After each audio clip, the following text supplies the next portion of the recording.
8, 7, 6, 5, 4, 3, 2. Shalom. Shalom Bapak Ibu Saudara sekalian. Shalom. Puji Tuhan, kita semua dalam kondisi sehat semua. Kita di tempat ini, kita mau beribadah kepada Allah kita yang hidup. Amin. Mari kita siapkan hati kita mau menyembah Tuhan. Kami bersyukur kepada Bapa buat hari-hari yang boleh kami lalui bersama dengan Tuhan. Kalau kami boleh memasuki hari yang baru ini, kami boleh datang beribadah kepada Tuhan. Itu semua karena kebaikan dan anugerah-Mu dalam hidup kami. Kami mau bawa segala pujian, hormat, dan kemuliaan hanya bagi Engkau. Bagi Raja segala Raja, bagi Yesus yang layak disembah, dipuji, ditinggikan di tempat ini. Haleluya. Haleluya bagimu Yesus. Haleluya bagimu Tuhan. Segala pujian, segala hormat hanya bagi Tuhan. Dipuji, dihormat bagi Yesus yang duduk di tata.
pujian hanya bagi Dia, amin. Segala kemuliaan hanya bagi Yesus.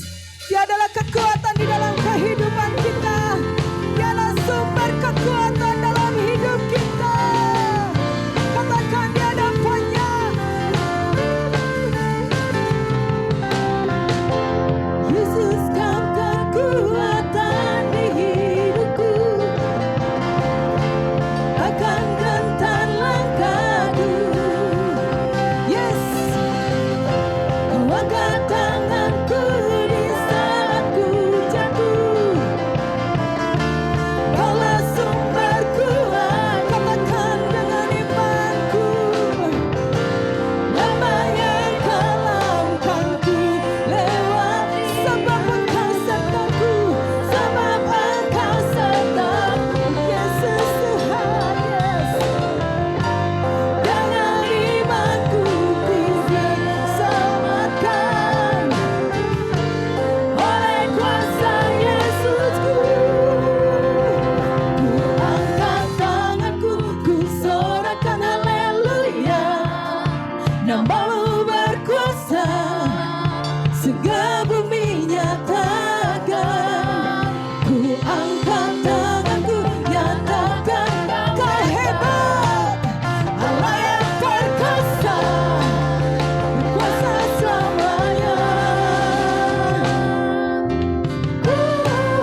Jaminan dalam hidup kami.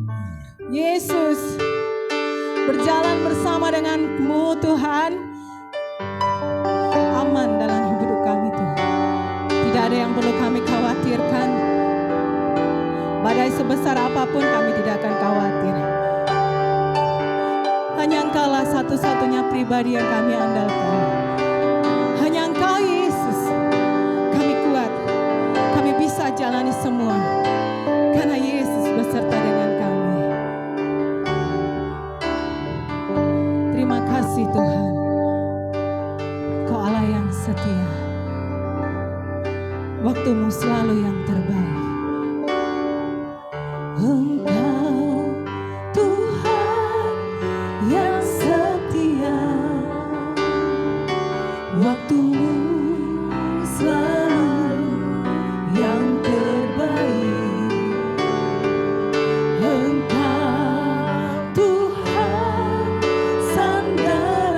Kau sandaran hidup kami, dan ku hanya berharap kepadamu.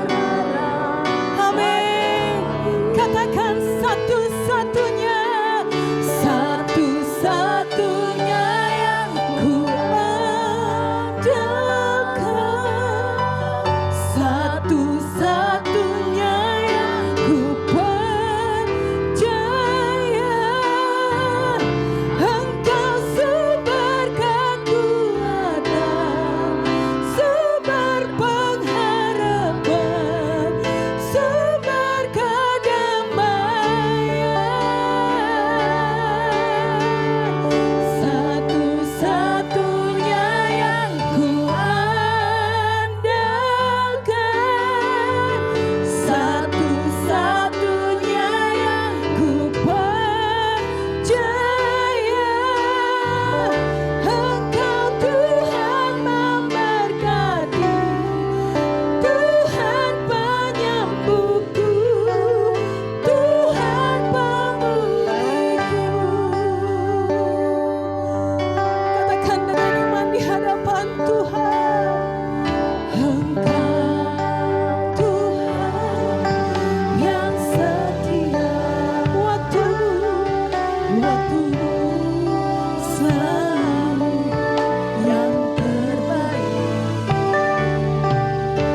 sangat ku cinta kasih-Mu padaku semakin nyata ku rasakan.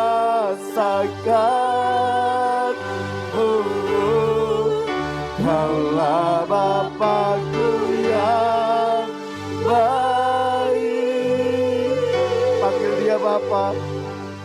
Berduka run, bersyukurlah kepada dia sebab dia baik. Bersyukur selalu kepadamu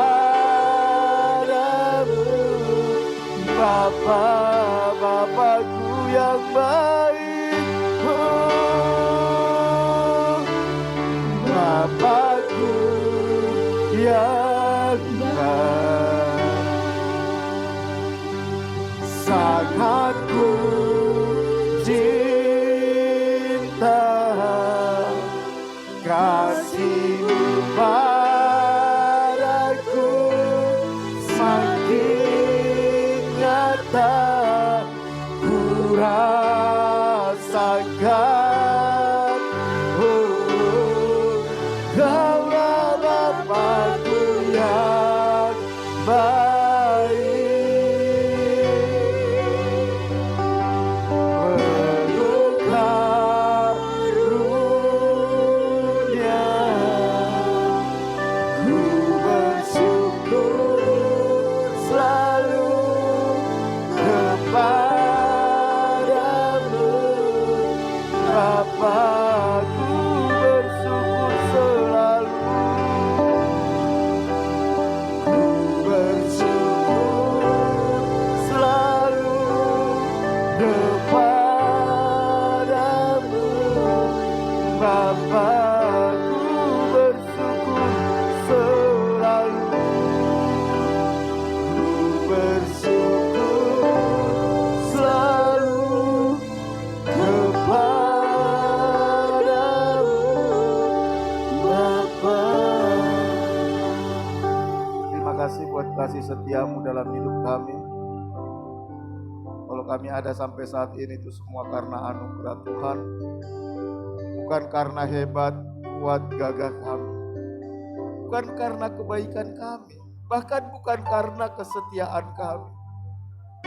Tapi semata-mata karena kesetiaan Tuhanlah atas hidup kami. Terima kasih. Terima kasih buat kesetiaan-Mu Bapa. Terima kasih. Kami sadar kami seringkali melukai hati Tuhan. Kami seringkali mengecewakan Tuhan. Kami seringkali tidak taat kepada Tuhan. Tapi Kau tetap setia, sabar terhadap kami. Keberadaan kami saat ini bukti kasih setia Tuhan. Terima kasih. Terima kasih Tuhan.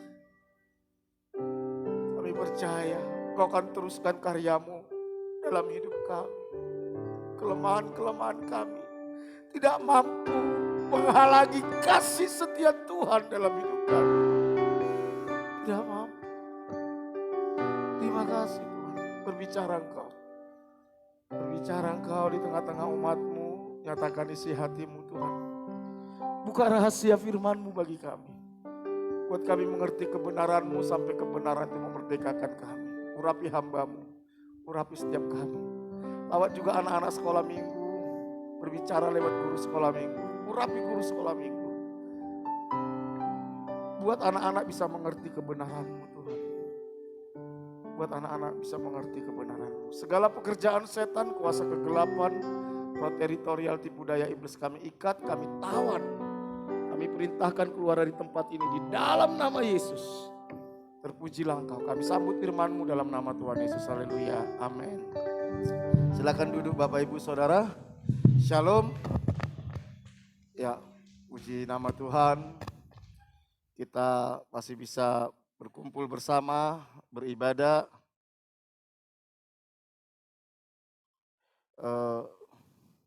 Tolong mic saya dinaikin dikit. Ya, Saudara, tadi waktu kita menyembah, bukan menyembah, saat kita memuji Tuhan, Waktu kita lagu kedua, kau kekuatanku, penopang hidupku. Saat kita nyanyikan itu, tiba-tiba saya dibawa Tuhan kepada masa-masa di mana saya seringkali mengecewakan Tuhan. Sudah mengikut Tuhan, sudah jadi hamba Tuhan. Ada banyak masa-masa memang ya saya tidak menuruti Tuhan, saya mengecewakan Tuhan. Tuhan ingatkan semuanya itu dan Tuhan bilang gini, saudara.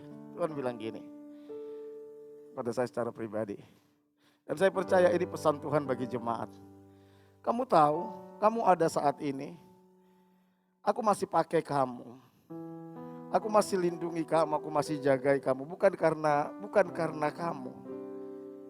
Bukan karena kamu baik, bukan. Bukan karena kamu setia kepadaku, bukan. Karena seringkali memang kita terbatas untuk memuaskan dan menyenangkan hati Tuhan. Kamu tahu, kamu ada sampai saat ini tuh karena aku setia. Karena aku setia. Aku setia menunggu kamu untuk berubah. Aku setia menunggu kamu untuk mengerti kehendakku. Aku setia membentuk engkau. Gak tahan air mata saya jatuh, saudara. Mengingat kasih setia Tuhan. Dan Tuhan ingatkan gini, saudara. Apapun yang terjadi dalam hidupmu, jangan pernah putus asa. Karena Tuhan itu setia. Mungkin kita merasa saya nggak layak mendapat pertolongan Tuhan. Saya nggak layak mendapat kebaikan Tuhan. Kalau saudara masih ada saat ini di tempat ini. Karena Tuhan ingin menyatakan kasih setianya kepada kita. Jadi nggak ada yang layak kita sombongkan. Nggak ada yang layak kita banggakan di hadapan Tuhan. Nggak ada. Kita ada semata-mata karena kasih setia Tuhan. Karena itu, mari kita meresponi kasih setia Tuhan. Meresponi kasih setia Tuhan. Dengan cara apa? Mengasihi Dia. Mengerti kehendaknya. Melayani Dia. Tidak ada satupun pribadi di dunia ini yang setia kepada kita melebihi Tuhan. Tidak ada. Bahkan pasangan kita pun suatu saat tidak akan setia sama kita karena dia akan meninggalkan kita dan dia akan dipanggil Tuhan. Tapi satu-satunya yang setia adalah pribadi Tuhan. Sampai kekekalan. Asal kita mau terus berjalan bersama dengan Dia. Dia setia. Sampai kekekalan kita bersama dengan Dia. Karena itu jangan lagi mengecewakan hati Tuhan. Jangan. Itu yang Tuhan ingatkan tadi waktu kita menyanyikan lagu ini. Dan kalau saudara perhatikan semua lagu-lagu pagi ini tentang kesetiaan Tuhan, saudara. Tentang kesetiaan Tuhan. Bersyukurlah kepada Tuhan yang setia kepada kita, saudara. Dan jangan takut lagi karena ada Tuhan yang setia dalam hidup kita. Menghadapi masa-masa sulit, percayalah Dia setia, saudara. Asal kita mau dengar-dengaran akan Dia. Asal kita mau taat kepada Dia. Maka sesulit apapun masalah yang kita hadapi, kasih setia Tuhan itu akan menuntun langkah demi langkah kita. Menuntun keputusan demi keputusan kita. Sehingga kita bisa berkata, aku ada, itu karena kasih setia Tuhan. Dan nama Tuhan dipermuliakan. Saudara, sebelum saya menyampaikan firman Tuhan, nanti mulai hari Kamis kita akan mengadakan ibadah kenaikan Tuhan Yesus. Jadi saudara, saya harap beberapa yang bekerja bisa libur. Karena memang itu tanggal merah, saudara. Kita akan adakan tetap jam 10 di tempat ini. Ibadah kenaikan, saudara. Tuhan Yesus. Ya. Terus setelah ibadah kenaikan Tuhan Yesus, itu tanggal 26 ya, kenaikan Tuhan Yesus. Mulai tanggal 27 kita akan mengadakan doa puasa 10 hari, saudara. Doa puasa 10 hari. Saudara tadi mungkin dapat kartu. Kalau tidak keberatan saudara nanti boleh isi. Saudara boleh ambil hari apa saja. Mungkin saudara mau ngambil 10 hari full mau puasa, monggo. Tapi minimal satu hari minimal saudara ambillah untuk puasa. Karena saya percaya kita seluruh jemaat GKPB seluruh dunia. Karena ada di luar negeri, saudara. Ada di Philadelphia, ada di Singapura, saudara. Seluruh GKPB kita memutuskan untuk kita berpuasa merendahkan diri di hadapan Tuhan. Untuk meminta tuntunan Tuhan. untuk meminta apa yang Tuhan mau dalam hidup kita di momen hari Pentakosta. Nanti Tuhan curahkan, kita mengalami kepenuhan Tuhan dan kita mengerti kehendak Tuhan. Karena itu kalau tidak keberatan nanti saudara boleh isi yang sudah dibagikan. Waktu nanti masukkan persembahan ke kotak atau ke amplop, masukkan aja ke dalam yang bagian kecilnya. Supaya kita tahu berapa orang yang puasa Senin, berapa orang yang puasa Selasa saudara ya. Ya jadi mungkin nanti kalau ada yang kosong hari lain kita bisa atur gimana saudara ya. Apa pokok-pokok doanya? Yang pertama kebangkitan rohani pribadi, yang kedua kebangkitan rohani keluarga, yang ketiga kebangkitan rohani gereja Tuhan, dan kebangkitan rohani di bangsa ini. Petunjuk puasanya nanti saya akan kirimkan lewat software saudara ya. Ada petunjuk-petunjuk puasanya. Kemarin sudah saya bagikan juga ke beberapa orang. Nanti saya akan hari ini atau paling lama waktu hari Kamis nanti saya akan bagikan bagaimana petunjuk-petunjuk puasanya. Jadi setiap hari itu ada pokok-pokok doa yang kita doakan. Tidak cuma sekedar berdoa, dan bagaimana cara berpuasa nanti ada di situ saudara. Bagaimana cara berpuasa. Jadi ini kita akan lakukan mulai hari Jumat saudara ya. Sampai nanti hari Minggu depannya saudara. Ya itu pengumuman penting. Saudara, sepanjang bulan ini kita berbicara tentang perspektif saudara ya. Cara pandang. Cara kita melihat sesuatu. Cara kita menilai sesuatu. Karena cara kita melihat sesuatu dan cara kita menilai sesuatu. Itu akan menentukan skala prioritas hidup kita. Apa yang terpenting dalam hidup kita, apa yang kurang penting, apa yang tidak penting. Dan skala prioritas kita itu akan menentukan apa yang perlu kita perjuangkan dalam hidup kita dan apa yang tidak perlu kita perjuangkan. Dan saya temukan kenapa banyak kali kita tidak maksimal dalam hidup ini. Kenapa hidup kita nggak produktif saudara. Kenapa kita nggak bisa melihat perkara-perkara yang besar dari Tuhan. Karena seringkali kita punya cara pandang yang salah. Karena kita punya cara pandang yang salah. Kita gak bisa menentukan skala prioritas dengan benar. Sehingga kehidupan kita habiskan untuk hal-hal yang kurang penting. Dan memang survei mengatakan mayoritas manusia menghabiskan waktunya, menghabiskan tenaganya, menghabiskan energinya, menghabiskan uangnya untuk hal-hal yang kurang penting. Ketika kita habiskan untuk hal-hal yang kurang penting, kita nggak punya waktu untuk hal-hal yang penting. Coba kita cek hidup kita sepanjang hari. 24 jam satu hari. Berapa persen atau berapa jam hidup kita habiskan untuk hal-hal yang benar-benar penting. Di kantor aja kita lihat karyawan. Berapa jam mereka bekerja, betul-betul bekerja saudara. Gak banyak. Yang betul-betul bekerja. Memang ada yang betul-betul bekerja. Pelajar berapa jam hidup mereka betul-betul belajar. Karena bagi seorang pelajar, ya belajar itu yang menjadi prioritas. Bahkan hamba Tuhan, berapa jam yang betul-betul hidupnya itu berdoa, menyembah, merenungkan firman, membagikan firman. Tidak banyak. Karena memang tidak bisa menentukan skala prioritas. Kita sudah belajar beberapa hal, bagaimana perspektif yang benar tentang harta. Minggu lalu perspektif yang benar tentang masalah. Karena itu hal-hal yang penting dalam hidup kita saudara. Dan hari ini kita belajar perspektif yang benar tentang berkat.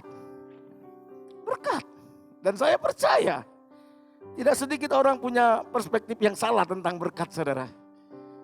Tidak sedikit. Sehingga karena dia salah mengerti tentang berkat, dia salah menentukan apa yang perlu dia perjuangkan, apa yang tidak perlu dia perjuangkan.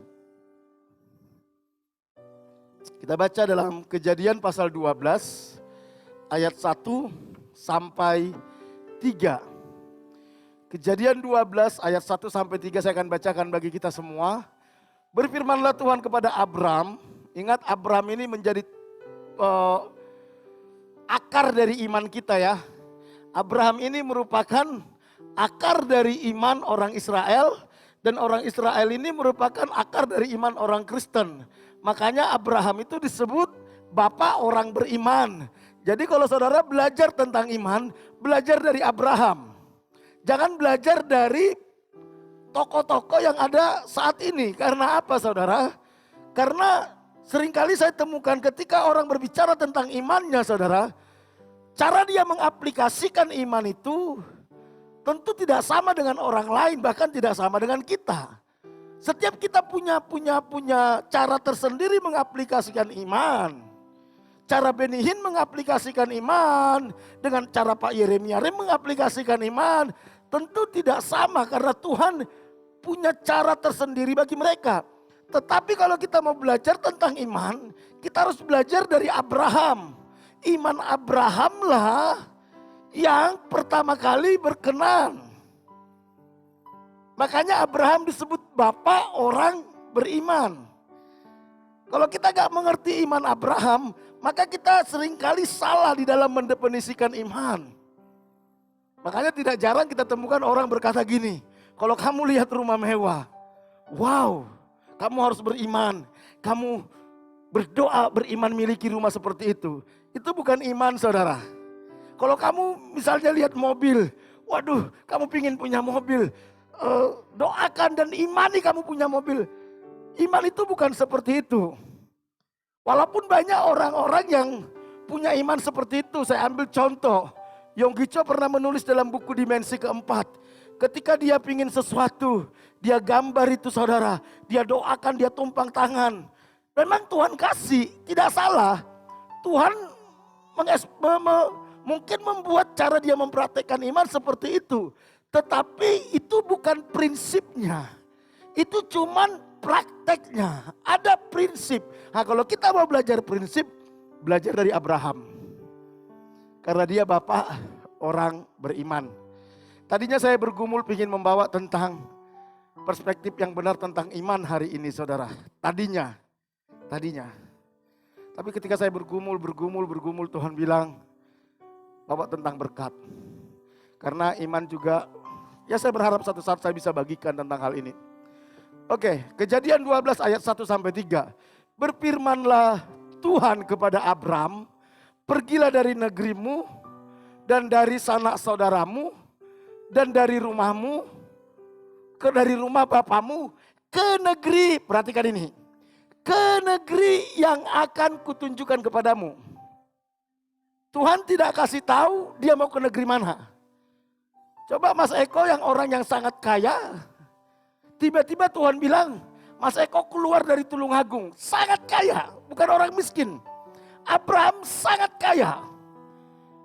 Di kampungnya dia sangat kaya, dia punya banyak pegawai. Tuhan bilang Abraham, pergi keluar dari negerimu, dari sanak saudaramu, dari rumah bapamu, ke negeri yang akan kutunjukkan. Kira-kira Mas Eko mau nggak? Paling Mas Eko bilang, jangan-jangan halu. Jangan-jangan bukan suara Tuhan. Betul nggak saudara? Abraham, dia yakin betul itu suara Tuhan. Dia yakin betul itu suara Tuhan. Oke. Ini janji Tuhan. Aku akan membuat engkau menjadi bangsa yang besar dan memberkati engkau. Saudara, kalau saya ngomong gini kepada Pak Bambang Narita, saudara. Aku akan memberkati engkau. Kira-kira dia bilang apa saudara? Saya sudah diberkati kok. Betul? Yang Tuhan pilih bukan orang miskin. Orang yang sangat kaya. Tuhan bilang aku akan memberkati engkau. Berarti berkat apa yang Tuhan maksud? Bukan orang miskin. Orang yang sangat kaya. Aku akan membuat engkau menjadi bangsa yang besar dan memberkati engkau. Serta membuat namamu masyhur. Dan engkau akan menjadi berkat. Ini menarik saudara, menarik. Aku akan memberkati orang yang memberkati engkau dan mengutuk orang-orang yang mengutuk engkau, dan olehmu semua kaum di muka bumi akan mendapat berkat. Lihat. Abraham yang sudah kaya, Tuhan bilang aku akan memberkati orang yang memberkati engkau. Aku akan mengutuk orang yang mengutuk engkau. Orang yang dalam Tuhan saudara, itu luar biasa saudara, luar biasa. Kalau saudara berjalan dalam rencana Tuhan, saudara nggak perlu balas dendam, nggak perlu. Tuhan bilang gini, siapa memberkati engkau, Tuhan akan berkati. Siapa yang mengutuk engkau, Tuhan akan kutuk. Siapa yang merencanakan kejahatan kepadamu, maka kejahatan itu akan balik kepada dia. Itu luar biasa perlindungan Tuhan saudara. Jadi hidup kita ini sebenarnya sangat enak saudara. Makanya saya nggak terlalu pusing. Orang mau pikir apa tentang kita, orang mau rencanakan jahat apa tentang kita. Gak perlu pusing saudara. Karena Tuhan akan melakukan kepada dia seperti apa yang dia rencanakan kepada kita. Oke. Ada banyak pandangan yang salah tentang hidup diberkati. Dan saya percaya dari kita adalah punya pemikiran ini. Kalau saudara lihat orang yang diberkati kira-kira tipenya seperti apa saudara? Hah? Saudara tidak akan mungkin ngomong kepada orang yang pemulung, waduh kamu diberkati. Ada yang pernah ngomong gitu saudara? Halo? Kepada tukang beca, kamu bapak ini beruntung, bapak orang yang diberkati. Saudara mungkin tidak akan ngomong kayak gitu. Kalaupun saudara ngomong, dia akan bilang apa? Kamu menghina aku ya? Betul? Karena kita sudah punya pandangan yang salah tentang hidup diberkati. Kebanyakan orang beranggapan bahwa diberkati itu adalah kaya raya, sehat. Abraham sama istrinya sehat gak saudara? Hah? Sehat gak mereka? Gak sehat. Abraham mandul loh istrinya.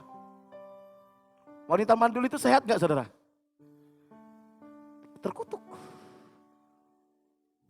Dalam budaya situ orang yang dikutuk saudara. Wanita mandul. Tidak kekurangan. Semua keinginan terpenuhi. Dapat uang.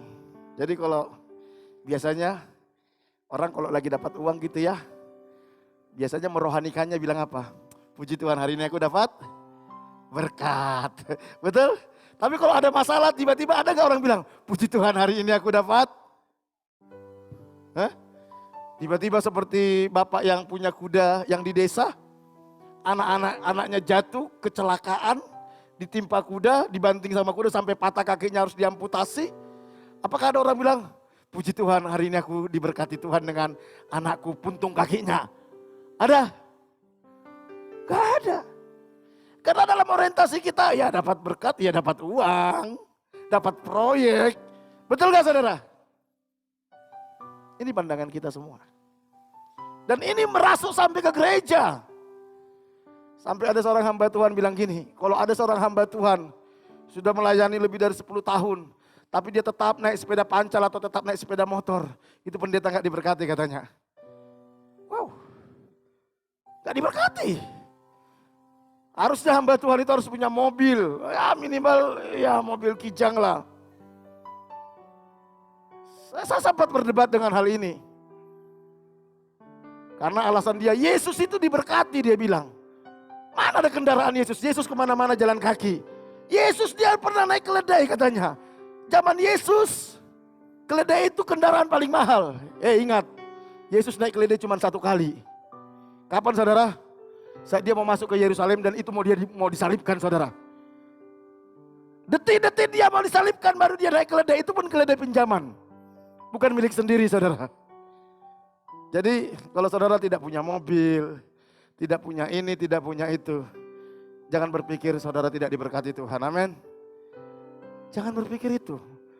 Murid-murid ada yang punya harta, rasul-rasul ada yang punya harta. Enggak ada, apakah bisa dikatakan rasul-rasul tidak diberkati? Wow, mereka sangat diberkati saudara. Walaupun mereka dibunuh. Nanti saya akan kasih tahu bagaimana liciknya iblis. Mengecokkan orang Kristen, mengecokkan gereja. Supaya kita nggak ngerti apa yang terpenting dalam hidup kita. Apa yang harus kita perjuangkan? Coba kita lihat, apa janji Abraham? Janji Tuhan kepada Abraham. Kita coba detailkan saudara. Alkitab katakan pertama, menjadi bangsa yang besar. Apakah Abraham jadi bangsa yang besar? Halo? Waktu dia mati, apa yang dia miliki? Apakah dia sudah jadi bangsa yang besar waktu dia mati? Tidak. Tidak. Tidak. Tuhan memberkati Abraham. Apakah betul Abraham diberkati? Nanti kita lihat. Apakah Abraham hidupnya lebih nyaman atau tidak? Setelah dia keluar dari Ur Kasdim. Membuat nama Abraham masyhur. Menjadikan Abraham berkat bagi banyak orang. Apakah dia selama hidupnya dia menjadi berkat bagi banyak orang? Bagi karyawannya iya, bagi pegawainya. Memberkati orang yang memberkati Abraham, mengutuk orang yang mengutuk Abraham. Lewat Abraham, semua kaum di bumi mendapat berkat. Apakah semua orang di dunia, apakah kita dapat berkat dari Abraham? Oh, dia sudah mati. Ini janji Tuhan. Kalau kita tidak bisa melihat janji ini dengan benar, maka kita akan tertipu saudara. Kita akan tertipu. Coba kita lihat fakta kehidupan Abraham. Kitab Ibrani menjelaskan apa yang dialami Abraham saudara. Wow, luar biasa Alkitab itu ya. Abraham hidupnya ribuan tahun kemudian kitab Ibrani mencatat tentang kehidupan Abraham. Siapa dia? Imannya Abraham itu seperti apa sih? Apakah janji Tuhan kepada Abraham itu tergenapi? Ribuan tahun saudara. Ribuan tahun. Kalau nggak salah hampir 4.000 tahun kalau nggak salah. 2.000 atau 4.000 tahun. Ibrani pasal 11 ayat 8 sampai 10 dikatakan seperti ini. Karena Abraham taat. Dia taat saudara. Keluar dia dari kampung halamannya. Dari kampung orang tuanya. Dari sanak saudaranya dia keluar taat. Karena iman Abraham taat. Ketika ia dipanggil untuk berangkat ke negeri yang akan diterimanya menjadi milik pusakanya. Lalu ia berangkat dengan tidak mengetahui tempat yang dia tuju. Lihat. Tuhan bilang, aku akan bawa kamu ke negeri yang akan kutunjukkan. Tetapi sampai matinya dia nggak tahu di mana negeri itu saudara. Jangan-jangan Tuhan ini PHP. Hah? Pemberi harapan palsu. Coba saudara. Mas Eko umur berapa sekarang Mas Eko? 47. Abraham saat itu umur 75 tahun loh. Kaya raya, tuwek saudara. Dan istrinya 65 tahun. Nah, siapa di sini yang umur 75? Gak ada saudara ya. Macu 72 belum saudara. Macu aja jangankan disuruh jalan sendiri aja udah gak bisa saudara. Abraham 75 tahun Tuhan suruh keluar dari sana keluarganya ke negeri yang akan kutunjukkan. Ini luar biasa saudara. Wow. Pantaslah Alkitab mencatat Abraham ini bapak orang percaya. Dia bukan orang miskin.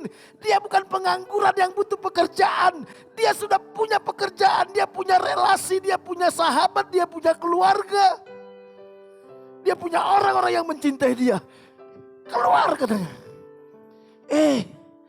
Sampai umur 80 tahun. Dia belum temukan di mana negeri itu. Sampai umur 90 tahun dia belum temukan negeri itu. Sampai umur 100 tahun dia belum temukan negeri itu. Sampai umur 110 tahun dia gak temukan negeri itu. Sampai umur 120 tahun. Tuhan hanya tunjukkan dari jauh. Itu loh negeri itu. 75 tahun sampai 120 tahun berapa tahun saudara? 45 tahun. Halo? Mas Eko keluar umur 47. Jalan aja Abraham. Jalan. Kemana Tuhan? Pokoknya jalan sih. Jalan. tua Tuhan, udah umur 70 tahun Tuhan, kok gak ketemu-ketemu? Halo? Mari kita lihat. Karena iman Abraham taat ketika ia dipanggil untuk berangkat ke negeri yang akan diterimanya. Menjadi milik pusakanya. Lalu ia berangkat dengan tidak mengetahui tempat yang akan dia tuju. Dia bukan berangkat sendiri. Bukan. Ada mungkin ratusan atau ribuan pegawainya dia, saudara.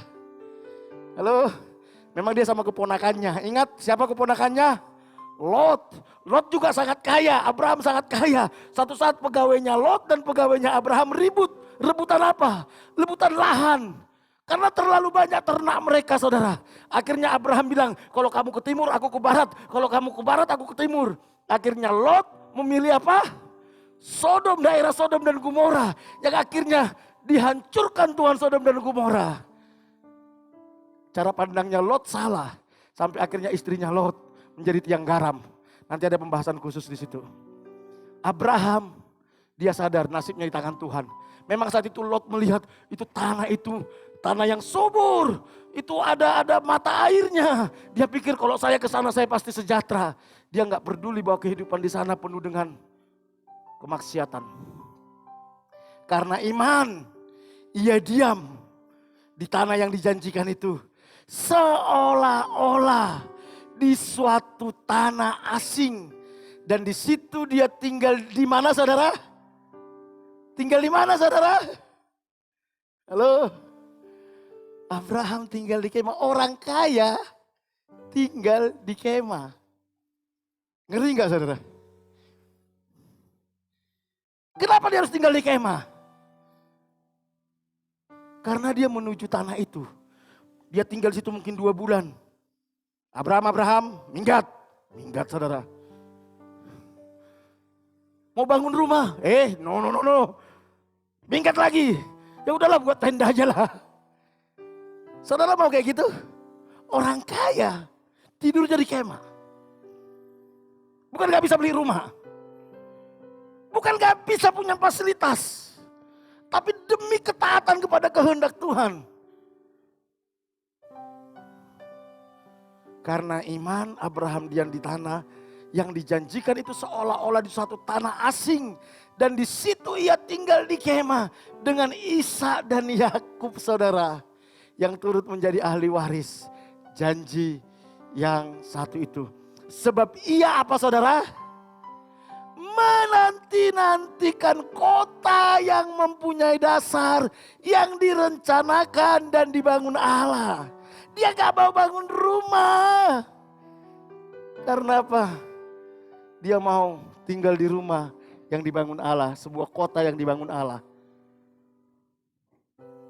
Pokoknya kau tinggal menanti-nantikan kota masa depan yang Tuhan bangun. Bukan masa depan yang kau bangun, saudara. Kalau engkau membangun masa depanmu sendiri, kau akan capek. Kau tidak akan menikmati kebahagiaan. Nanti apa hubungannya dengan berkat kita akan lihat, saudara. Ayat 11 ini, saudara. Ayat 13 menarik sekali. Dikatakan, saudara. Dalam iman mereka semua itu. Jadi setelah Abraham ada tokoh-tokoh iman yang Tuhan bagikan. Ya. Jadi itu bicara tentang tokoh-tokoh iman mulai dari Abraham. Bahkan masuk di sana Rahab. Masuk di sana banyak tokoh-tokoh iman, saudara. Tapi dimulai dari Abraham sebagai bapak orang beriman. Dalam iman mereka semua ini telah mati sebagai orang-orang yang apa? Mati sebagai apa, saudara? Tidak memperoleh apa yang dijanjikan itu. Halo? Berapa banyak engkau kecewa sama Tuhan? Katanya Tuhan jadikan saya ini. Katanya Tuhan saya harus sembuh. Tuhan saya harus ini. Ketika kau gak dapatkan, kau kecewa, saudara. Lihat ini tokoh-tokoh iman. Mereka mati sebagai orang-orang yang tidak memperoleh apa yang dijanjikan itu. Tetapi yang hanya apa? Dari jauh melihatnya. Jadi kota yang Tuhan janjikan, itu mereka tidak temukan, saudara, selama mereka hidup. Mereka cuma lihat dari jauh dan melambai-lambai kepadanya. Yang mengakui bahwa mereka adalah orang asing dan pendatang di bumi. Perhatikan, tokoh-tokoh iman ini akhirnya menemukan gini. Kota yang Tuhan janjikan itu ternyata bukan ada di bumi ini. Awalnya mereka berpikir Tuhan akan masukkan mereka sebuah kota yang ada di bumi. Tapi ternyata sampai mereka mati mereka tidak temukan. Ketika mereka mau mati Tuhan tunjukkan itu loh kota itu.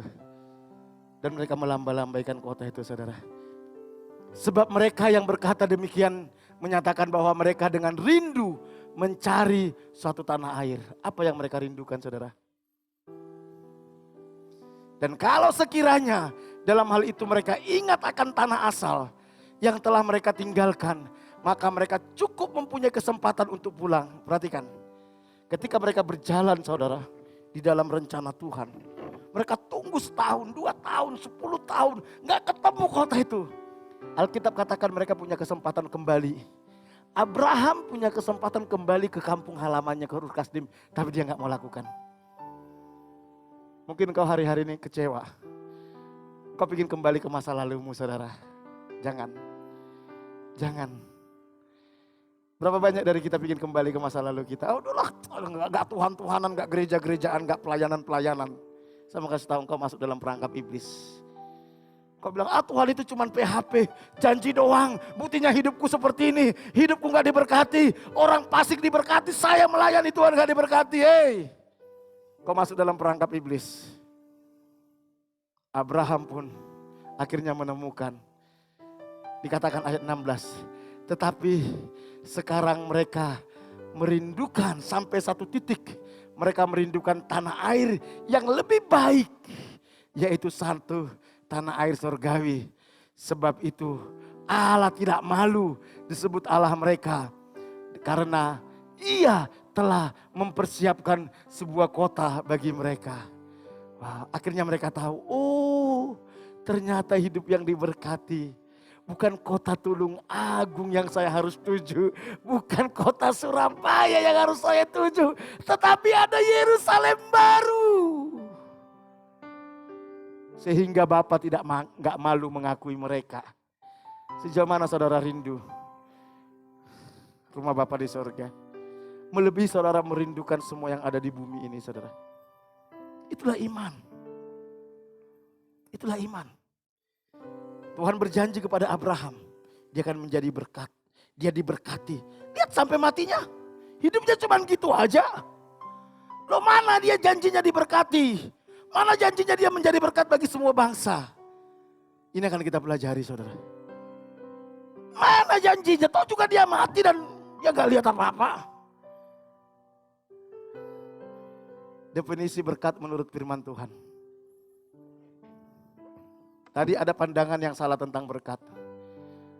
Menurut Alkitab, itu dalam bahasa Ibrani atau bahasa yang dipakai untuk menulis kitab perjanjian lama. Jadi perjanjian lama itu ditulis dalam bahasa Ibrani saudara. Berkat itu adalah barak. Barak itu artinya memuji, menyelamati dan menyapa. Jadi ketika bilang saya memberkati Mas Eko, saya sedang menyapa dia. Ini berbicara apa saudara? Saya punya hubungan dengan dia, saya punya relasi dengan dia. Ketika Tuhan bilang memberkati kita, Tuhan ingin menyapa kita saudara. Berjalan bersama dengan kita. Bukan berbicara uang, bukan berbicara materi. Tapi bagaimana Tuhan itu mau datang menyapa kita dan mau berjalan menuntun kita saudara. Itu hidup yang diberkati. Kalau saudara sudah dapatkan itu hari ini. Saya mau kasih tahu kau sudah diberkati sekalipun kau gak punya rumah. Sekalipun kau gak punya mobil. Sekalipun kau gak punya fasilitas apa-apa. Kalau orang yang diberkati itu. Apa artinya kau punya segalanya tapi kau berjalan bersama dengan Tuhan. Apa artinya kau punya semua kemegahan dunia tapi kau gak berjalan bersama dengan Tuhan. Engkau hanya menikmati fasilitas itu. Paling sampai umur 70-80 tahun. Setelah itu engkau binasa selama-lamanya. Tapi hal yang terbaik adalah yang Tuhan berikan. Dia mau berjalan bersama dengan kita. Dia mau menuntun langkah-langkah kita. Makanya Abraham kemanapun dia gak takut. Karena dia tahu ada Tuhan berjalan bersama dengan dia. Di bahasa lain dalam bahasa Ibrani. Hidup yang diberkati itu adalah Esher. Esher. yang artinya kebahagiaan. Jadi orang yang diberkati itulah orang yang bahagia. Ada banyak orang kaya gak bahagia, betul? Ada banyak orang kaya gak bahagia. Ada banyak orang hidupnya sangat sederhana. Mungkin setiap hari cuma makan nasi, sambal, tempe, sayur bening. Tapi dia bisa bahagia bersama istri dan anak-anaknya. Engkau orang yang diberkati, saudara. Ada banyak orang kaya. Punya segalanya. Tapi tiap hari dia harus minum 12 jenis obat, saudara. Ada. Tapi ada banyak orang hidupnya sederhana. Tapi dia bisa sehat. Dia bisa lakukan apa saja. Kaya tapi gak boleh makan ini, gak boleh makan itu, gak boleh ke sini, gak boleh ke situ. Itu bukan diberkati, saudara. Kalau engkau masih hari ini bangun, kau sehat. Kau gerakkan badanmu, masih enak, saudara. Kau bisa jalan. Kau masih bisa bilang sama istrimu, I love you. Kau masih bilang sama anakmu, kau perlu I love you. Engkau orang yang diberkati Tuhan, amin. Berapa banyak orang tadi pagi bangun, saudara. Mau bangun dia udah gak bisa bangun lagi. Karena harus dibawa ke ICU karena stroke. Halo? Apakah ada alasan bagi kita untuk tidak bersyukur? Karena kita merasa tidak diberkati? Saya waktu tadi menyembah, Tuhan ingatkan siapa saya dulu. Yang hidup dalam ketakutan. Hidup dalam kepanikan, gak ada damai sejahtera, penuh iri hati. Yang ada dalam pikiran kejahatan-kejahatan aja. Tapi ketika mengenal Yesus, ada damai sejahtera, ada sukacita, ada ketenangan. Apakah itu tidak berharga bagi kita? Di dalam bahasa Yunani atau bahasa yang dipakai untuk menulis kitab perjanjian baru, diberkati itu juga memakai kata makarios atau kebahagiaan. Jadi hidup yang diberkati itu adalah hidup yang bahagia. Apakah bahagia itu harus kaya? Tidak. Apakah bahagia itu harus punya fasilitas? Tidak. Kalau engkau berjuang untuk dapatkan fasilitas, untuk memuaskan kebahagiaanmu, itu menunjukkan Tuhan itu tidak cukup bagimu. Atau Tuhan itu tidak bisa membahagiakan hidupmu. Atau engkau tidak menerima kebahagiaan yang berasal daripada Tuhan itu. Karena harusnya Tuhan itu sudah cukup untuk membahagiakan kita. Karena dialah segala-galanya. Dia sumber kehidupan itu. Saudara, perhatikan. Saya menarik dengan hal ini, saudara. Iblis juga menawarkan berkat atau kebahagiaan yang lain. Iblis itu selalu memalsukan, saudara. Ketika Tuhan buat mujizat, dia munculkan mujizat palsu. Ketika Tuhan buat karunia, dia munculkan karunia palsu. Ketika Tuhan berikan kebahagiaan, dia berikan kebahagiaan palsu. Banyak orang Kristen ketika salah menilai apa itu berkat, maka berkat yang dari iblis, dia pikir itu berkat yang daripada Tuhan. Perhatikan, saya tidak sedikit temukan orang merasa dia diberkati Tuhan. Tetapi sebenarnya yang berkati dia iblis, saudara. Buktinya apa? Hidupnya gak bahagia. Anaknya narkoba lah, seks bebas lah, anaknya tiap minggu sakit lah, harus ke dokter lah. Itu tumbal yang harus diberikan kepada iblis yang memberkati. Dia gak bisa mengontrol dirinya lah, sehingga dia harus hidup dalam perjinahan. Itu tumbal karena kita dapat berkat dari iblis. Karena yang dia curi adalah kebahagiaan kita. Yang dia curi adalah damai sejahtera kita. Jadi jangan heran kalau saudara lihat banyak orang kaya, tapi rumah tangganya gak bahagia, berantakan. Karena iblis memberikan kebahagiaan palsu kepada dia. Tuhan Yesus saja ditawarin kok. Tuhan Yesus ditawarin kebahagiaan palsu sama iblis. Coba kita lihat dalam Matius 4 ayat 8-9. Setelah Tuhan Yesus dibaptis, saudara. Lihat. Dikatakan. Dan iblis membawanya. Membawa siapa, saudara? Yesus pula ke atas gunung yang sangat tinggi.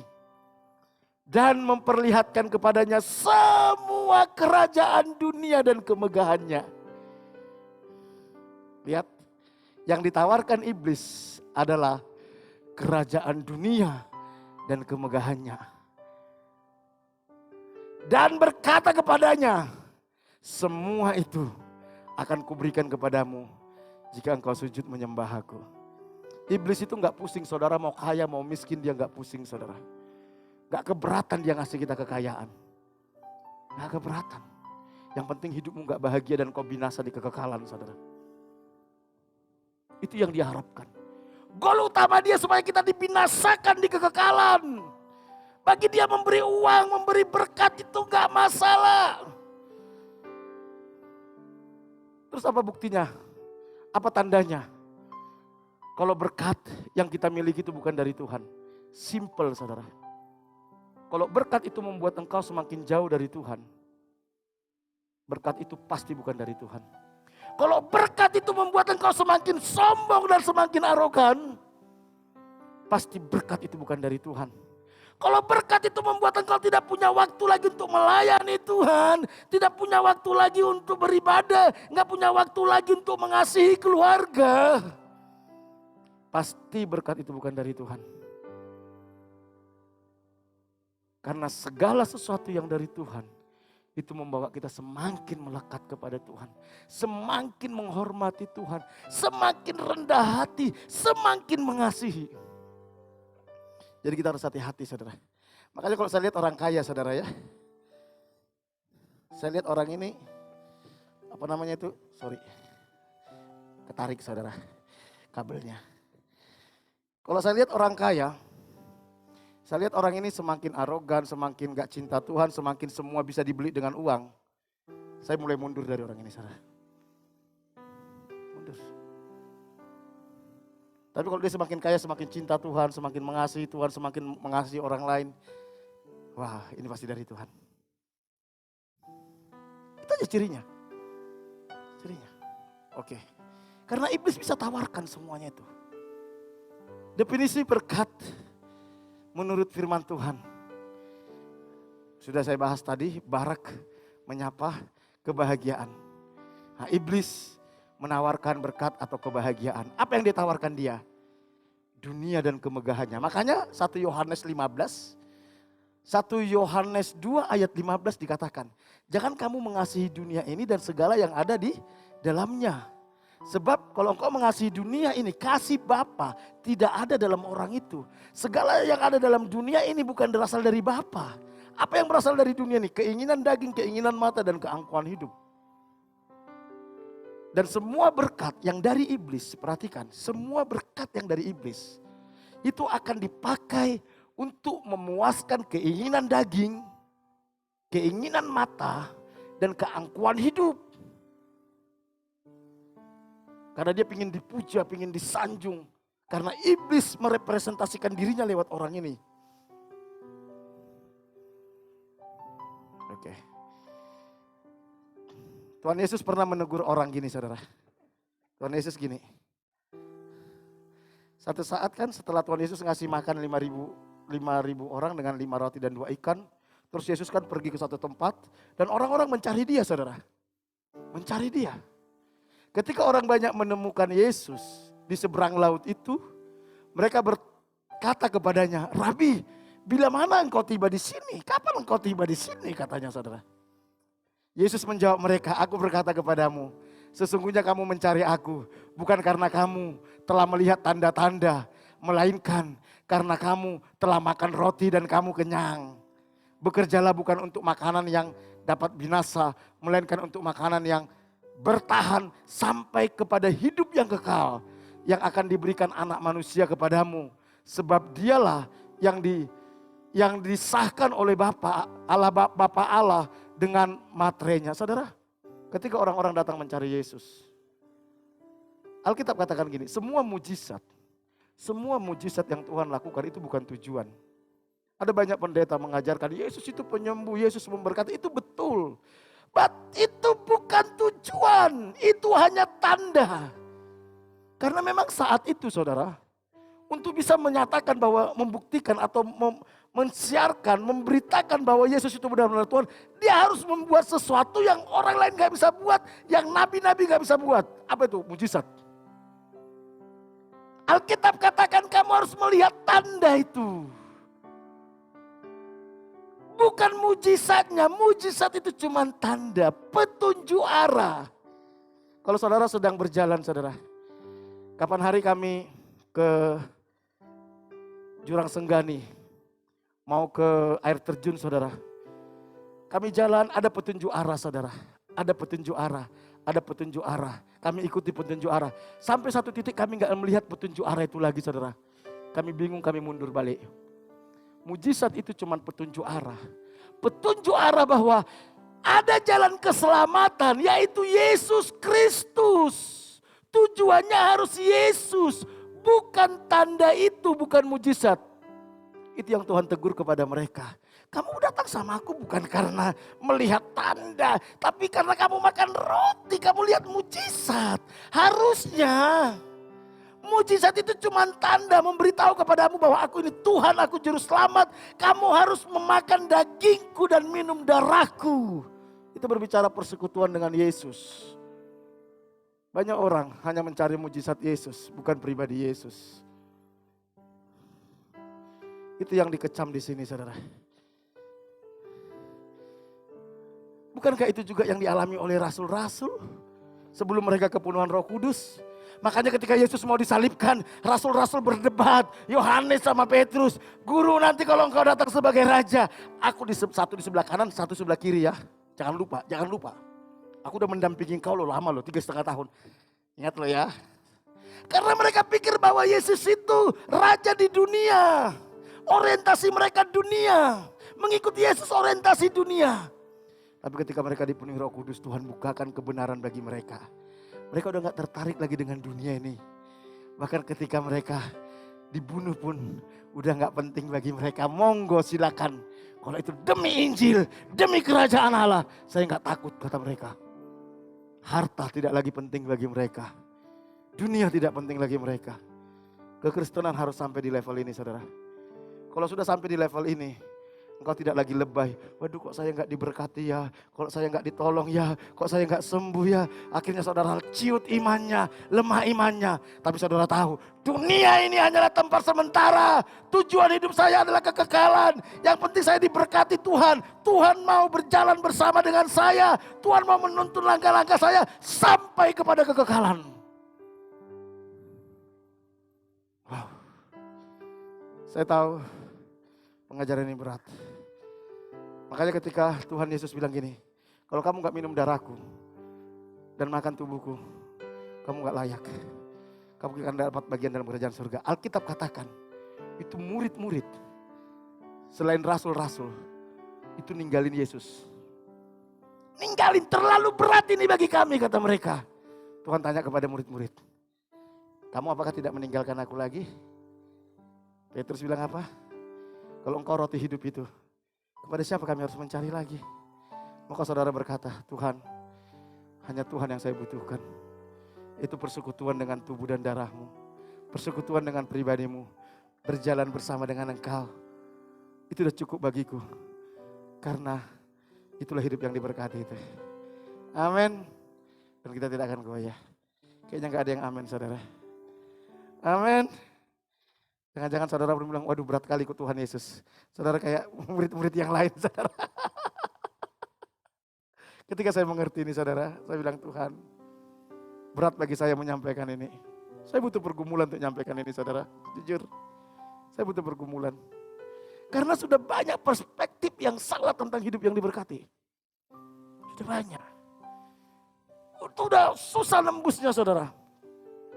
Ucapan berkat di dalam perjanjian lama, saya akan cepat ini serah. Ayub 5 ayat 17 dikatakan, sesungguhnya berbahagialah manusia yang ditegur Allah. Sebab itu janganlah engkau menolak didikan yang maha kuasa. Ketika Allah sedang membimbing kita ke jalan yang benar, merupakan berkat saudara. Ketika Tuhan masih mau menuntun kita ke jalan yang benar, apakah itu lewat teguran, apakah itu lewat masalah, apakah itu lewat sakit penyakit, atau lewat apa saja, saya mau kasih tahu, saudara harus bersyukur. Itu berkat Tuhan. Karena itu artinya Tuhan masih mau berjalan bersama dengan kita. Tuhan masih mau menuntun kita ke dalam rencananya. Jadi kalau ditegur Tuhan jangan memberontak saudara. Makanya Ayub katakan, sesungguhnya berbahagialah manusia yang ditegur oleh Allah. Sebab itu jangan engkau menolak didikan yang maha kuasa. Bersyukur. Kalau seorang bapak masih mau menegur anaknya. Kalau seorang bapak masih mau memukul anaknya. Karena anaknya bersalah, karena anaknya memberontak. Itu karena bapak masih mengasihi anaknya. Tapi kalau sampai seorang bapak udah membiarkan anaknya narkoba, membiarkan anaknya seks bebas. Itu artinya bapak ini sudah melepaskan anak ini. Dia mau rusak-rusak lah, mau hancur-hancur lah. Begitu juga Tuhan. Kalau sampai engkau sudah hidup gak benar. Halo, kau hidup gak benar. Tapi Tuhan seolah-olah diam. Itu warning. Bahwa Tuhan sudah membiarkan kita. Berarti kita orang yang tidak diberkati Tuhan. Ucapan berkat dalam perjanjian baru akan banyak, saya akan bahas cepat.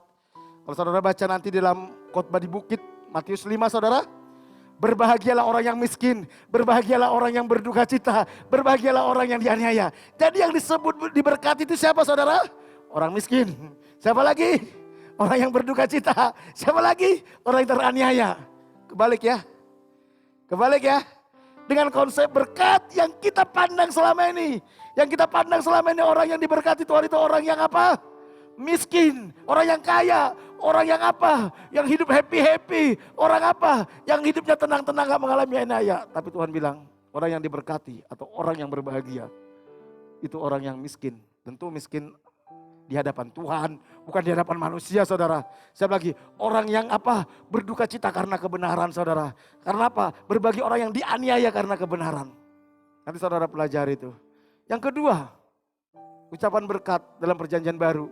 Yang berbahagia adalah mereka yang mendengarkan firman Allah dan yang memeliharanya. Kalau saudara masih punya kerinduan untuk mendengarkan firman Tuhan. Saudara masih punya kerinduan untuk membaca Alkitab. Saya mau kasih tahu, kalau orang yang diberkati itu. Ada banyak orang sudah gak peduli dengan firman. Udah gak tertarik dengan firman. Sebenarnya orang ini orang yang dikutuk. Karena firman itu yang membuat kita punya iman. Iman timbul dari pendengaran. Pendengaran akan firman Tuhan. Iman itu yang membawa kita masuk ke dalam kasih karunia. Efesus 2 ayat 8. Jadi kalau saudara masih punya kerinduan mendengar firman. Halo, engkau diberkati Tuhan. Amin. Yang ketiga, berbahagialah orang yang apa? Diampuni pelanggaran-pelanggarannya dan ditutupi dosa-dosanya. Kita lah orang-orang yang diampuni Tuhan saudara. Saudara, Tuhan sudah ampuni kita. Itu berkat terbesar saudara. Kalau Tuhan gak ampuni kita saudara. Waduh, hidup kita ini kesia-siaan saudara. Berbahagialah orang yang bertahan dalam pencobaan. Ya, jadi kalau engkau mengalami pencobaan dan engkau tetap bertahan imanmu. Engkau berbahagia, engkau orang yang diberkati. Berbahagialah orang yang mati dalam Tuhan. Lalu ketika engkau mati nanti dalam Tuhan, engkau orang yang berbahagia. Berapa banyak orang mati di luar Tuhan saudara? Banyak. Mereka orang yang terkutuk. Mereka bukan orang yang diberkati Tuhan. Makanya pertahankan iman saudara. Pertahankan. Yang terakhir, berbahagialah mereka yang diundang ke perjamuan kawin anak domba. Nah ini kita belum dapatkan ini saudara. Kita gak tahu apakah kita yang diundang, tapi saya percaya. Asal kita sungguh-sungguh ikut Tuhan. Kita orang yang diundang ke dalam perjamuan kawin anak domba. Dan kitalah orang yang berbahagia itu. Kitalah orang yang diberkati Tuhan itu. Kesimpulannya, apa berkat yang sesungguhnya yang Tuhan janjikan kepada Abraham. Yang dinikmati oleh semua kaum di bumi. Ingat tadi di awal, lewat engkau semua kaum di bumi akan apa? Menerima berkat. Yang dimaksud di situ bukan berkat properti. Bukan berkat mobil. Bukan berkat apa-apa saudara. Yang dimaksud di sini adalah, coba, semua kaum di dunia menikmati itu. Keselamatan dalam Yesus. Karena Yesus itu lahir dari keturunan Abraham, saudara. Halo, lewat keturunanmu, Alkitab katakan, semua bangsa, kaum akan menerima berkat Allah. Siapa itu? Keturunannya Abraham yang menerima berkat Allah. Yesus. Karena Yesus satu-satunya jalan keselamatan. Jadi keselamatan, hidup kekal merupakan berkat terbaik yang Tuhan berikan kepada kita. Seberapa berharga keselamatan itu bagimu. Melebihi mobilmu, melebihi rumahmu, melebihi tabunganmu, melebihi cita-citamu. Sehingga sekalipun kau kehilangan semuanya itu, engkau tetap berkata Tuhan baik. Karena bagiku diselamatkan itu sudah cukup. Apa artinya saya miliki semuanya itu? Kalau akhirnya saya tidak diselamatkan. Jadi berkat terbaik yang kita miliki adalah keselamatan di dalam Yesus Kristus. Hargai itu, jangan sia-siakan itu. Karena itu sangat mahal. Itu kau akan bawa nanti sampai kekekalan. Mobilmu engkau tidak bawa sampai ke kekekalan. Jabatanmu engkau bawa sampai ke kekekalan. Hartamu engkau bawa sampai ke kekekalan. Apalagi nama besarmu engkau bawa sampai ke kekekalan. Tapi keselamatan di dalam Kristus itu engkau akan bawa ke dalam kekekalan. Mari kita hargai itu. Mari kita bangkit berdiri. Pemain musik maju ke depan.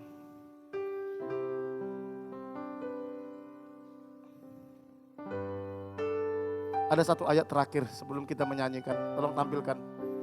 Kita baca sama-sama ini yuk. Kita baca sama-sama sambil berdiri saudara. Kita baca sama-sama yuk. 1 Galatia 3 ayat 8 dan 16. 1, 2, 3. Dan kitab suci yang sebelumnya mengetahui bahwa Allah membenarkan orang-orang yang bukan Yahudi oleh karena iman. Telah terlebih dahulu memberitakan Injil kepada Abraham. Lihat. Tuhan sudah beritakan Injil terlebih dahulu kepada Abraham. Apa Injil? Kabar baik. Kabar baik tentang apa? Keselamatan. Olehmu segala bangsa akan diberkati. Adapun kepada Abraham diucapkan segala janji itu dan kepada keturunannya. Tidak dikatakan kepada keturunan-keturunannya. Seolah-olah dimaksud banyak orang, tetapi hanya satu. Dan kepada keturunanmu yaitu Kristus. Kristuslah satu-satunya berkat terbaik yang dititipkan Tuhan kepada Abraham untuk kita saudara. Apakah Kristus itu sudah segala-galanya bagi kita? Apakah Kristus itu sudah segala-galanya? Apakah Kristus itu sudah menjadi berkat yang terbaik? Kaulah segalanya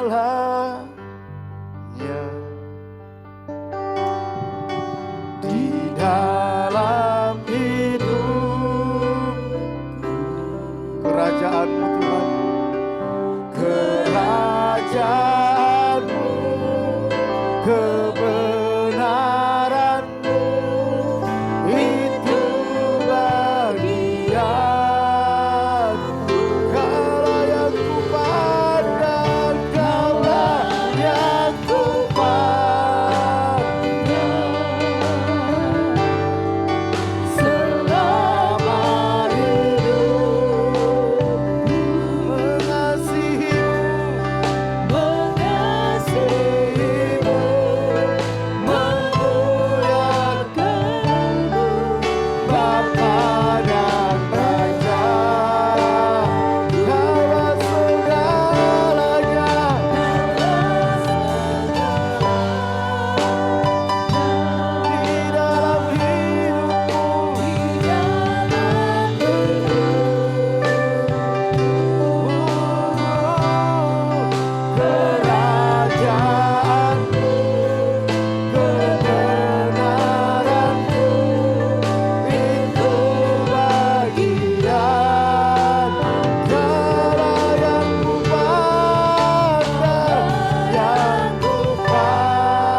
Selama selama ini saudara merasa minder.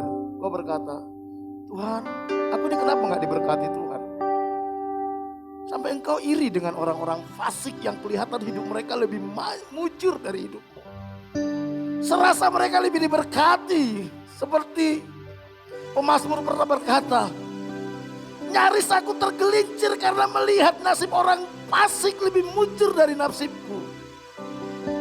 Tahu saudara, sebenarnya mereka Tuhan tempatkan di jalan licin. Ketika mereka jatuh, mereka dibinasakan di kekekalan. Tapi ketika engkau ada dalam Kristus, kau menerima Yesus, kaulah orang yang diberkati itu. Ketika engkau berjalan bersama dengan Tuhan,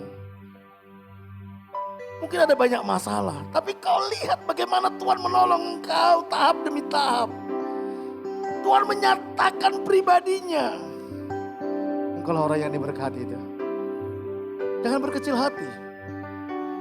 Jangan diintimidasi oleh iblis dan berkata kalau engkau anak Tuhan, lihat hidupmu miskin. Kau gak punya apa-apa. Halo. Iblis menawarkan kemegahan dunia. Tapi Yesus menawarkan hidup yang kekal. Jangan tertipu. Kemegahan dunia engkau hanya nikmati sampai umur 70-80 tahun. Paling hebat 100 tahun. Setelah itu kebinasaan. Bapa, kami bersyukur buat kebenaran-Mu. Bukakan terus rahasiamu bagi kami Tuhan. Kami orang-orang yang diberkati. Kami orang-orang yang beruntung karena kami ada di dalam Tuhan. Karena Engkau mau berjalan bersama dengan kami. Karena Engkau tidak meninggalkan kami. Pulihkan terus umat-Mu Tuhan. Kalaupun Engkau berkati secara materi, buat kami mengerti apa maunya Tuhan atas berkat yang Tuhan sediakan. Jangan biarkan kami ditipu oleh iblis. Jangan biarkan berkat itu membuat kami jauh dari Tuhan. Bahkan kami melupakan Tuhan. Tolong kami. Terima kasih, materaikan firman-Mu. Pulihkan umat-Mu Tuhan. Kalau hari-hari ini umat-Mu sedang bergumul. Baik itu tentang ekonomi mereka, tentang kesehatan mereka.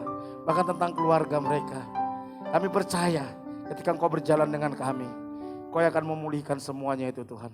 Kau akan memulihkan semuanya itu. Terima kasih. Kami bersyukur buat hari ini. Dalam nama Yesus. Hatiku rindu melihat kemuliaan-Mu.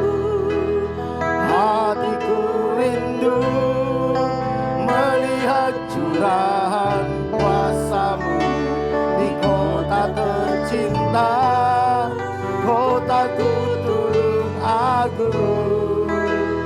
Ku berdoa turun agung, kemuliaan-Mu turun agung, bagi kemuliaan ya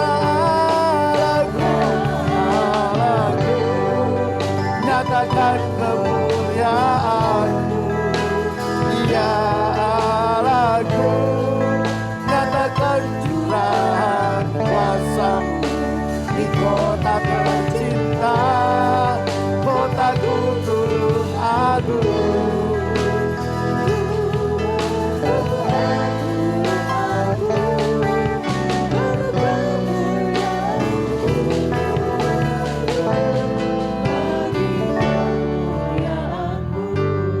Bapa, kami bawa kota ini di hadapan-Mu. Kami tahu Engkau mengasihi kota ini.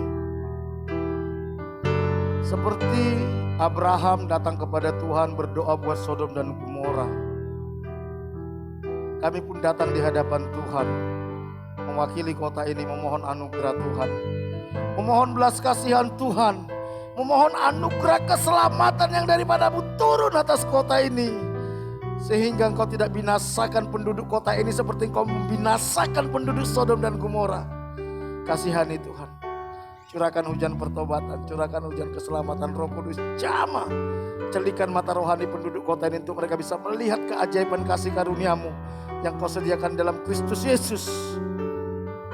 Dan mereka menerima Engkau sebagai Tuhan dan Juru Selamat pribadi. Pertemukan kami dengan jiwa-jiwa yang siap untuk dituai dari kota ini. Berkati kota Tulung Agung, berkati pemerintahan mulai Bapak Bupati, Wakil Bupati, anggota DPRD, semua pegawai negeri sipil yang Tuhan percayakan, eksekutif yudikatif yang ada di kota ini. Tuhan berkati mereka Tuhan, tuntun mereka, bahwa mereka sungguh-sungguh mengerti kehendak-Mu. Setiap kebijakan mereka Tuhan tuntun.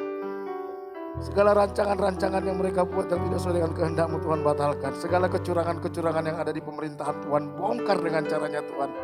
Biar pemerintahan kota ini menjadi pemerintahan yang bersih. Berkati anak-anak Tuhan yang duduk di pemerintahan. Seperti Engkau memakai Daniel, Sadrak, Mesa, Abednego. Seperti Engkau memakai Yusuf, Engkau pakai anak-anak-Mu jadi berkat bagi kota ini Tuhan. Berkati ekonomi kota ini pulihkan. Kesehatan kota ini Engkau pulihkan Tuhan. Pulihkan gereja-gereja Tuhan. Umat Tuhan, hamba Tuhan yang ada di kota ini. Biar kami bisa menjadi terang, menjadi saksi, menjadi jawaban atas kota ini. Kami percaya anugerah-Mu melimpah atas kota Tulungagung. Kami serahkan hidup kami sepanjang minggu ke depan ke dalam anugerah Tuhan. Kami percaya kami orang-orang yang diberkati Tuhan. Kami orang-orang yang berjalan bersama dengan Tuhan. Kami orang-orang yang berjalan menuju rencana Tuhan. Berkati setiap rumah tangga, hubungan suami istri, orang tua dengan anak, sesama saudara. Kasih dan kebenaran-Mu yang memerintah dalam setiap rumah tangga. Pulihkan kesehatan umat-Mu. Yang sakit Tuhan sembuhkan di dalam nama Tuhan Yesus. Berkati usaha pekerjaan umat-Mu. Apapun yang Kau kerjakan sepanjang minggu ke depan, Tuhan buat berhasil. Tuhan buat terobosan, Tuhan buat mujizat. Tuhan bukakan jalan atas masalahnya. Bukakan tingkap-tingkap langit. Curahkan berkat-Mu, halaukan belalang pelahap. Cukupi segala kebutuhan umat-Mu. Bahkan Kau pakai umat-Mu untuk menjadi berkat bagi orang-orang di sekitar Tuhan. Anak-anak kami yang sekolah dimanapun mereka berada, lindungi, jagai dari pergaulan dunia yang salah ini. Dari keinginan-keinginan yang jahat, dari mara bahaya kecelakaan. Lindungi umat-Mu dari segala mara bahaya kecelakaan, dari virus-virus sakit penyakit, dari segala keinginan-keinginan yang jahat. Sungguh kami serahkan hidup kami sepanjang minggu ke depan ke dalam anugerah Tuhan. Berkati Pak Bambang, Bu Bambang, beserta semua keluarga besarnya. Tuhan, kami mohon perlindungan Tuhan atas hidup mereka. Jangan biarkan mereka menyimpang dari jalan-jalan-Mu. Roh Kudus menuntun mereka hidup dalam kebenaran demi kebenaran-Mu. Lindungi mereka dari mara bahaya, kecelakaan, virus-virus, sakit, penyakit. Dari segala keinginan-keinginan yang jahat yang mendukakan hati-Mu. Bawa mereka untuk mengasihi Tuhan sungguh-sungguh, berjalan bersama dengan Tuhan. Berkati rumah tangga, hubungan suami istri, hubungan mereka dengan anak, cucu, menantu. Kasih dan kebenaran memerintah dalam rumah tangga mereka. Pulihkan kesehatan mereka. Anak, cucu, menantu, semua keluarga besarnya Bapak mengasihi Tuhan, menghormati Tuhan, takut dan gentar akan Tuhan, hidup benar di hadapan Tuhan. Berkati anak-anaknya Tuhan. Berkati semua perusahaan dan karyawan yang Tuhan percayakan dimanapun berada. Tuhan buat berhasil, Tuhan buat terobosan, Tuhan buat mujizat, Tuhan buka jalan atas masalahnya. Berikan hikmat bijaksana, takut akan Tuhan kepada semua karyawannya. Kami bersyukur, kami serahkan hidup kami sepanjang minggu ke depan ke dalam anugerah Tuhan. Mari jemaat yang dikasih Tuhan, kita angkat tangan kita. Jemaat yang dikasih Tuhan, pulanglah. Tuhan berjalan bersama dengan kita. Dia tidak pernah meninggalkan kita. Jangan takut, jangan gentar. Percayakan hidup kita ke dalam anugerah Tuhan. Fokuskan hidup kita kepada kehendak Tuhan. Arahkan hati kita kepada Kristus. Pulanglah. Terimalah berkat daripada Allah Bapa. Diberkatilah engkau pada waktu masuk, diberkatilah engkau pada waktu keluar. Diberkatilah buah kandunganmu, diberkatilah adonanmu, diberkatilah bakulmu, diberkatilah hasil tanganmu. Apapun yang kau kerjakan dengan tanganmu, Tuhan akan buat berhasil. Diberkati engkau di kota, di desa, di gunung, kemanapun kau pergi, tanda-tanda ajaib menyertai engkau. Kau akan naik dan tidak akan menjadi turun, kau akan menjadi kepala dan bukan menjadi ekor. Anak cucumu akan perkasa di bumi, kau akan sebut sebagai orang yang beruntung dan berbahagia. Dan lewat hidupmu akan banyak orang yang menerima berkat yang berasal daripada Tuhan. Jika engkau hari ini sungguh-sungguh mendengarkan suara Tuhan Allahmu yang kusampaikan kepadamu dan engkau setia melakukannya. Karena itu pulanglah. Terimalah berkat daripada Allah Bapa, kasih karunia dari Tuhan kita Yesus Kristus, penghiburan dan kekuatan dari Roh Kudus. Mulai hari ini sampai Tuhan Yesus datang kedua kali. Dalam nama Tuhan Yesus, setiap kita yang diberkati sama-sama katakan amin. Berikan tepuk tangan. Tuhan Yesus memberkati kita semua.